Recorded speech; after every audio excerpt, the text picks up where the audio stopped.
Salut à tous, c'est Vincent pour la chaîne de Presse Citron. Aujourd'hui, je vous présente mon test du OnePlus 7 Pro.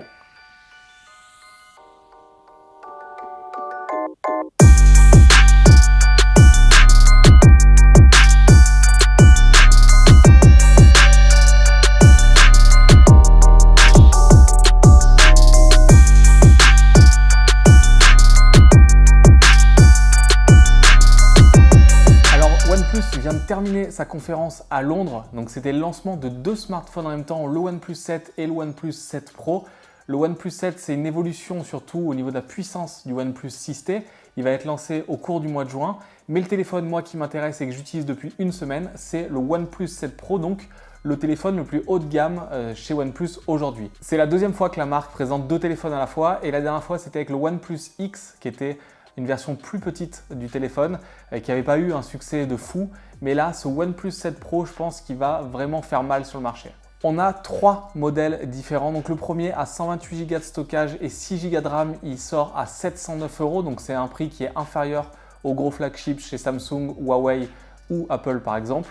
Le deuxième modèle a 8 Go de RAM et 256 Go de stockage et est à 759 €. Et le plus haut de gamme, c'est celui que j'ai testé, à 12 Go de RAM, 256 Go de stockage et sort à 829 €. Donc comme d'habitude, j'attaque avec les caractéristiques techniques et ce OnePlus 7 Pro, c'est une bombe. Alors c'est pas le seul smartphone qu'il a, mais il embarque la puce Qualcomm la plus haut de gamme qui existe, la Snapdragon 855. Le SoC est couplé avec un GPU Adreno 640. Il y a donc, comme je vous l'ai dit, au minimum 6 Go de RAM et on peut monter jusqu'à 12 Go de RAM. Donc on est sur du très haut de gamme, sachant que le modèle 8 Go ne coûte que 759 €.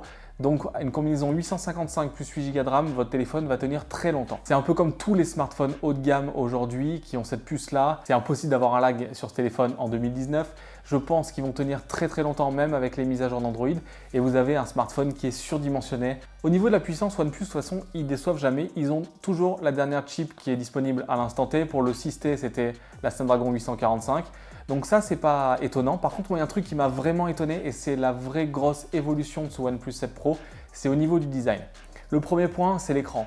C'est tout simplement le plus bel écran que j'ai vu à aujourd'hui, le plus agréable à utiliser. Donc c'est une dalle qui est produite par Samsung, qui est Quad HD+, incurvé AMOLED de 6,67 pouces. Comme je vous le dis, il est vraiment magnifique cet écran. Il y a une nouveauté sur cet écran, c'est aussi le taux de rafraîchissement qui passe à 90 Hz. Et en fait, vous le ressentez sur la fluidité quand vous faites glisser un objet sur l'écran, quand vous faites glisser une application, que vous swipez d'une fenêtre à l'autre, et ben c'est ultra fluide et ça donne encore plus une impression de réactivité et de vitesse. J'avais déjà beaucoup aimé et je trouvais l'écran du S10 Plus magnifique, mais là ce qui est encore plus magnifique, c'est que comme il n'y a pas de capteur photo à l'avant visible, on va voir pourquoi, et ben vous avez une dalle complètement pleine, il n'y a quasiment pas de bordure en haut et en bas, il y en a une petite en bas, et il n'y a surtout pas d'encoche, donc ça c'est vraiment très agréable. Et quand vous regardez une vidéo, quand vous jouez ou quoi, vous êtes vraiment immergé dans cet écran. Autre chose importante pour le design, c'est les couleurs. Il y a trois modèles qui sont disponibles. Alors moi je teste le Nebula Blue, donc un bleu un petit peu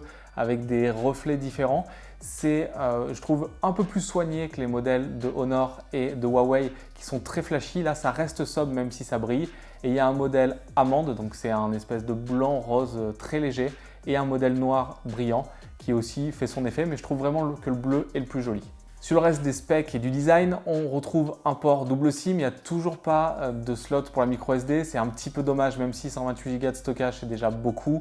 Il n'y a pas de port jack. OnePlus a aussi amélioré son capteur d'empreinte sous l'écran, c'était un des premiers à le faire sur le 6T. Sur le 7 Pro, il est encore meilleur, je le trouve ultra rapide et c'est vraiment bien. Je trouve qu'il est bien placé aussi, j'avais eu des problèmes sur le P30 Pro à vraiment bien le prendre en main, je le trouvais un peu trop bas.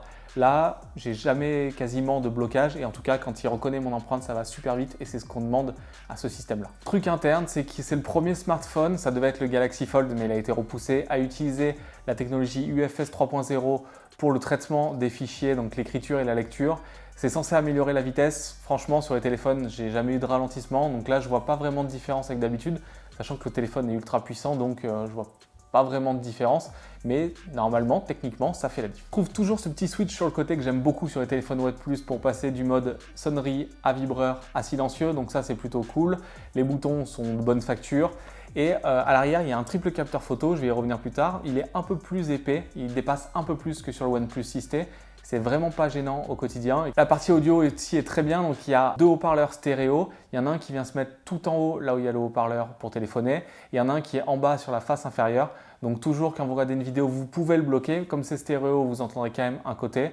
Mais voilà, par contre le son est très bon, ça intègre la techno Dolby Atmos et on est vraiment immergé quand on regarde une vidéo, surtout je vous le disais avec cet écran.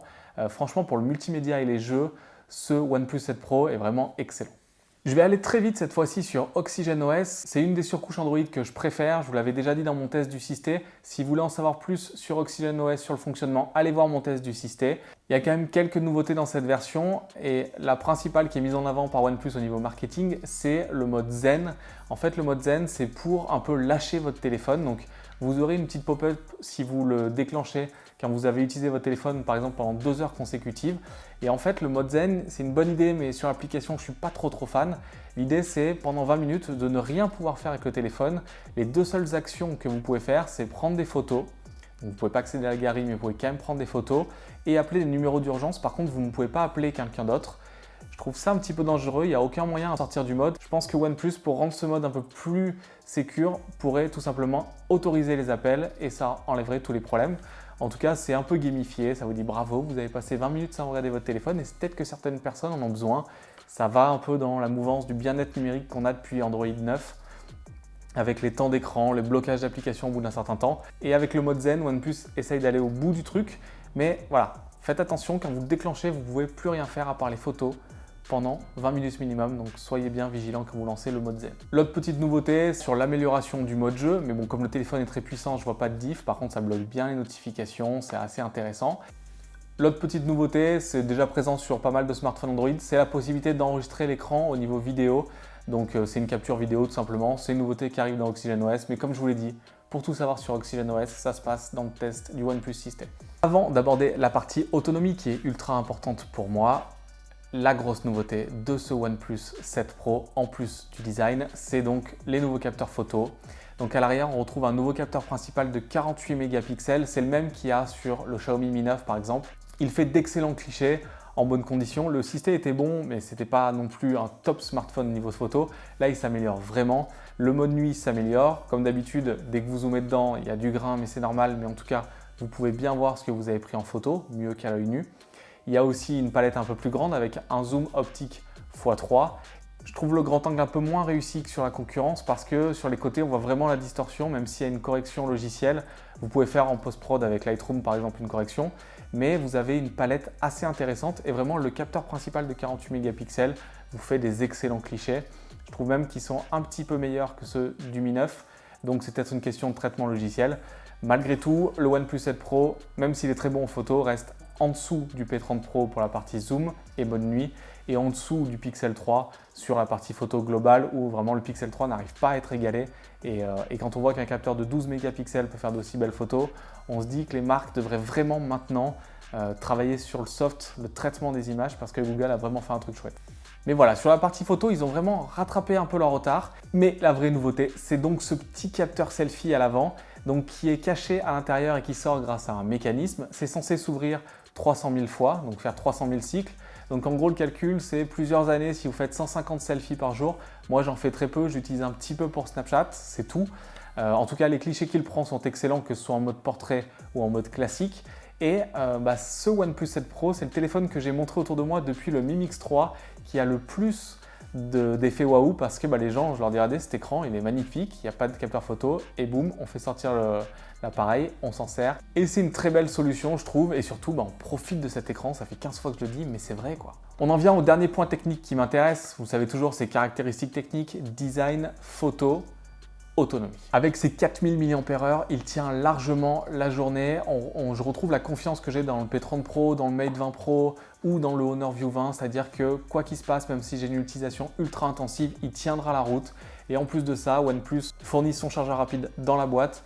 Et le test que j'ai fait, c'est 60% de recharge en 31 minutes. Donc en cas de souci, vous branchez le chargeur, même en 5 minutes, vous allez récupérer énormément de batterie et ça, c'est appréciable. Et je pense que tous les constructeurs qui n'ont pas de charge rapide aujourd'hui sont en retard sur la concurrence et ceux qui ne le fournissent pas, comme Apple, sont aussi en retard sur la concurrence. Je trouve ça pas très cool de faire débourser encore des dizaines d'euros en plus pour acheter un chargeur et un câble compatible avec la recharge rapide. Alors franchement, j'attends de tester le OnePlus 7 parce que je ne sais pas comment il va se placer dans la gamme ou vraiment par rapport au grand public. Mais le OnePlus 7 Pro est très réussi chez OnePlus. Certains vont peut-être tiquer parce qu'il monte encore le prix, mais le OnePlus 7 est plus abordable. Mais voilà, là ils viennent vraiment taper dans les flagships. Pour moi, entre un S10 Plus et un OnePlus 7 Pro, mon cœur balance pour le OnePlus 7 Pro parce que d'une part, il est moins cher, il est plus rapide et voilà, il manque que la recherche en film. Mais là, mon choix est vite fait. Et par rapport au Mi 9, par exemple, le système d'exploitation est largement meilleur. OxygenOS est supérieur pour moi à MIUI. Certains préfèrent le style de MIUI, mais quand je suis sur Android, je préfère avoir une expérience qui est proche d'Android. Et par rapport au P30 Pro, tout est à peu près égal. Je préfère le design du OnePlus 7 Pro et je trouve que la caméra est un peu meilleure sur le P30 Pro, mais il y a encore plus de 200 € d'écart, là c'est 300 quasiment d'écart entre les deux modèles. Donc je trouve que ce OnePlus 7 Pro, je pense qu'il peut rencontrer vraiment le succès. Moi, je l'ai kiffé dans ma semaine d'utilisation, je vais le garder au quotidien. Dites-moi en commentaire ce que vous pensez de ce téléphone. Est-ce que vous êtes plutôt team S10 Plus ou OnePlus 7 Pro? Je vous remercie d'avoir regardé ce test du OnePlus 7 Pro. C'est difficile à dire OnePlus 7 Pro en vrai. Si vous l'avez aimé, comme d'habitude, un petit pouce bleu. Si vous ne voulez pas rater les prochaines vidéos, je vais tester les Pixel 3a prochainement. Abonnez-vous à la chaîne. Le pouce bleu, la cloche. Qu'est-ce qui manque? Oui, les commentaires. Si vous avez une question sur le OnePlus 7 Pro, il vient juste d'être annoncé. N'hésitez pas à me les demander en commentaire. Je vais faire vraiment le maximum pour répondre à tout le monde. Donc je l'ai depuis une semaine dans les mains, donc n'hésitez pas. Et moi donc je vous donne rendez-vous pour une prochaine vidéo sur la chaîne YouTube de Presse Citron. À très bientôt.